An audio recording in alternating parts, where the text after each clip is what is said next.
And 25. part of it has to do with the fact that at a couple points during the match, it looks like Shawn was going to cry. Yeah. Yeah, it's like, what do we got to do? I was in that match, and 25 against Michaels was, a lot of people consider that being the greatest match of all time. I don't go quite to that extent, honestly, but it's one of those top ones of all time. Another top one was Undertaker versus Kurt Angle versus The Rock. Yeah, I was there too. Absolutely. Mm-hmm. The Edge match, I thought it wasn't one of the all-time, but it was like one of the top ones of his career. Mm-hmm. I was there for that one at 24. Mania 24. That was pretty damn crazy.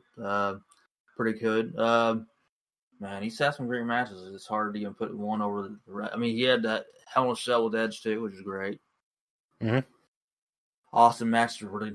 I thought their best match, honestly, was '98 SummerSlam, in the Garden, and man, it's just you go over the one thing we talked about in the past here and there is that he was able to evolve himself over a 30-year period as good as anybody else did. I mean, I know the other person, I know we're going to say his name very well too, is going to be Jericho.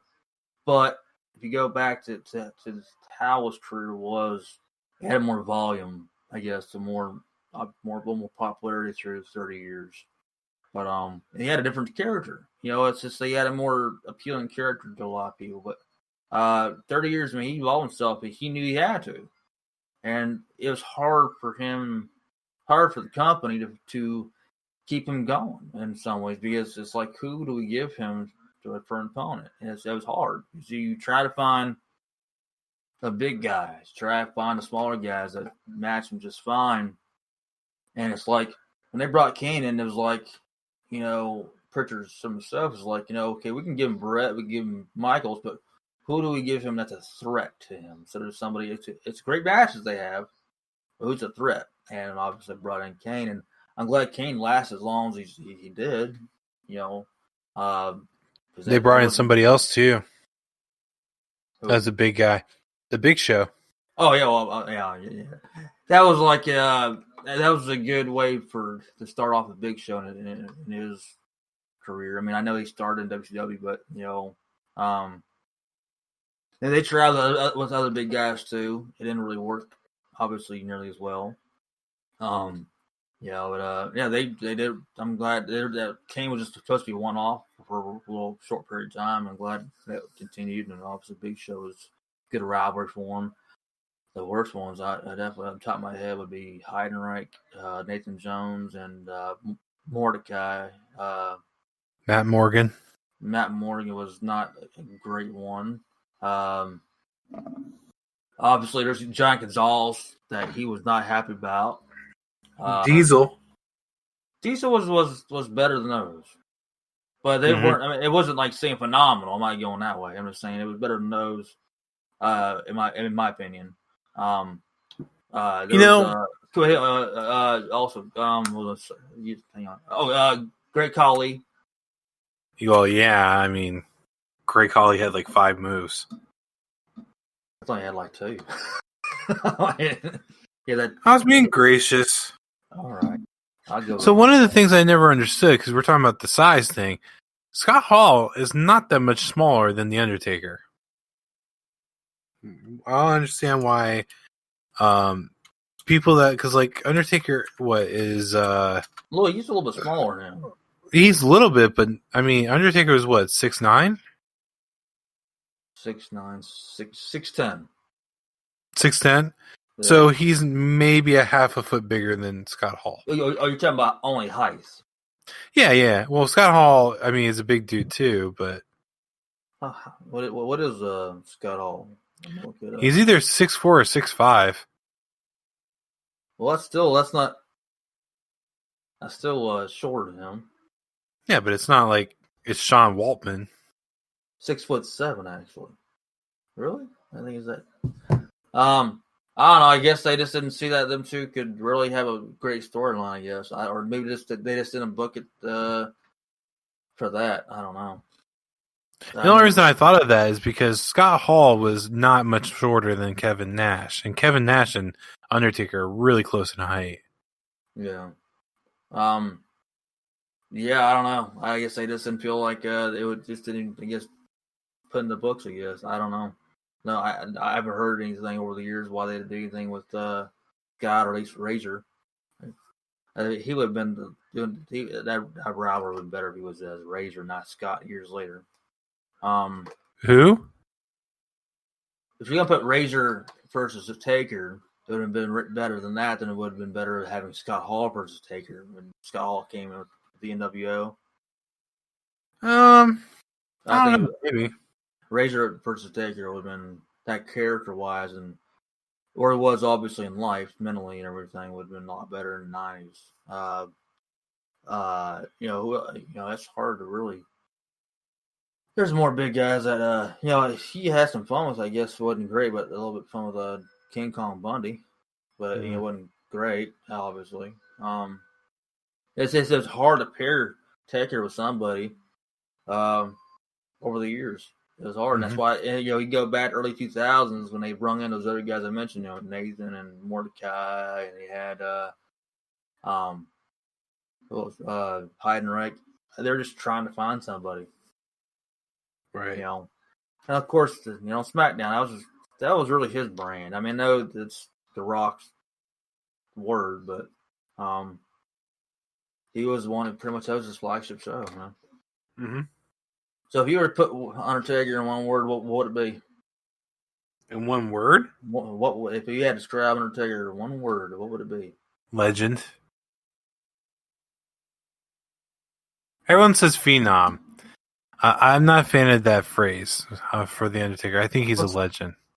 Can you say something besides a legend? Because that's a usual word. Well, there's more to it than that. Because it's like this guy, like you said, he's lasted 30 years and adapted pretty much accordingly. Besides Jericho, because Jericho I'd probably put as like role model, but that's more of a joke than anything else. But it's one of those where I think the legend of Undertaker will be bigger than Mark Calloway. He will be the legend of Undertaker will be,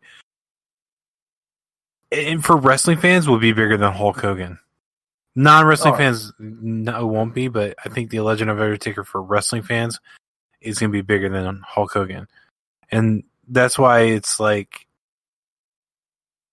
I mean, JBL used to call himself a wrestling god. I would probably put Undertaker as a wrestling god. I would say he's the godfather of wrestling, honestly, over anybody else. Well, no, there's only one of those, and they have the Ho Train. Why did I not surprised you to say that? Oh, man. Honestly, it's not one word I have, I guess. It's more or less one way of saying it. He's a special one of a kind. I know it's not one word, but, if you get it, if we say one word, you'd say, I'm going to say phenom. Yeah, I don't know. I don't like using that because, like, with phenom, you have also someone that calls himself the phenomenal one. So, I'm not a fan of using phenom for Undertaker for that purpose. But he is someone that will transcend beyond wrestling. That oh my God, yeah. He is.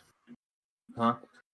Well, I was just gonna say he's gonna be bigger. He's gonna be the one that's talked about in wrestling more than like Hulk Hogan is mainly known to non-wrestling fans in a positive light, and wrestling fans not really known in a positive light. I think Undertaker would be one of those. It's like I would put in with like Sting, one of those where people can't really say a bad thing about him. No. Although part of that might be because they're afraid of Mark Calloway more than anything else, but I can't recall. I mean, I'm not saying it's not true, but I have not yet heard, at least my own self, and I'm not in the backstage area, obviously, as I have not heard one bad thing about Taker, as obviously as a wrestler character, but also as a person. There's only one story I know about that was kind of put him in a negative light, but it was more so showing favoritism than anything else. What's that? The CM Punk story. What was the story? What are you talking about? So CM Punk won the world title, and CM Punk doesn't wear suits normally. And Undertaker's like, well, you're a champion, you should wear a suit. He goes, well, why should I wear a suit if John Cena, who's the other champion, doesn't wear a suit? Well, I mean, what is this? And it caused conflict between the two. And that was more or less Undertaker showing favoritism to Cena, probably because he's already an established star. But that's the only negative story I've heard about him. In one sense, I go both ways with that, and I get part of a little of that. But their sense of it is, I mean, should they all wear suits? I don't think they should all wear suits. But I mean, you look at going back in at one point in time, look at Hogan, didn't wear suits, but he wore his usual colors, and always wore the bandana, which is fine. He wore suits sometimes, but it's like, I think you should wear a suit all the time. No, I don't think they all do wear suits anymore all the time. I don't know what. So I'm not understanding what the suit thing was all about. Why he said that for, honestly, but it's because I guess Undertaker was old school, and it's like if you're a champion, you got to dress like a champion. Yeah. All right. Yeah. I mean, I get whatever, but maybe it's just a point in time. I guess that was in. But anyways, yeah, it was cool to have him for 30 years, and of course, long time with that with Paul Bearer, and look forward to seeing. But that was actually one. I know it's a negative feud, but that's one of my favorites. Is that CM Punk used that, and when he was the best in the world, the whole story that was there. Honestly, part of me says, but a bigger part of me says that I think Paul Bearer would have been cool with that. Honestly, I think a number of guys have talked about that he would have been really cool with it. That's because he had to be part of a big storyline at Mania, and but I know it's a tough taste for a lot of people too. From what I heard or read, is that CM Punk got the okay from Paul Bearer's son to do it, saying that my dad would love that kind of thing. Yeah, I mean, I know it was tough for a lot of people, but it's I think Paul Bearer would have been like, oh, yeah, cool. I can be part of the storyline. I'm not even around the earth anymore. So, I get the negative, but I also understand how the Moody family would have felt too. Yeah, it's just more or less taking advantage of what happened there and using it. And, Punk was just using it to get really negative heat towards himself. So. Oh, yeah. Absolutely. And, yeah, absolutely. I understand. You got to get the heat, and that's, they felt that was timing-wise. Yeah. All right. So that would be it for this episode here. Basically 30 years, man. 30 years. Oh, sorry, I had to say that. Talking about Survivor Series coming up here for this Sunday, and talking a little bit about The Undertaker. So you can catch us on Spreaker, Spotify, Google Podcasts, and Apple Podcasts. You can also follow us on Twitter, Wrestling S Cool. And Mark, take it away for the rest. Instagram is at Wrestling's Still Cool. Facebook, Wrestling Still Cool. And you can send us an email, wrestlingstillcool@gmail.com, and let us know what you think about the podcast. Give us feedback, what you want reviewed. Say hey. You can also do the same thing on our DMs for social media, and look forward to hearing more of our podcast. Yep. And that'll do it for us. So, guys, hope you enjoy the rest of your night. Given the circumstances that this is Undertaker's last one, and I'd rather be more respectful than anything else besides doing the Paul Bearer voice, I won't wrap up with a joke at the end. I will just say we all know if Paul Bearer could be there, he would. So he would be there in spirit at this point. And you can just imagine him just sitting there going, "My Undertaker," as he retires.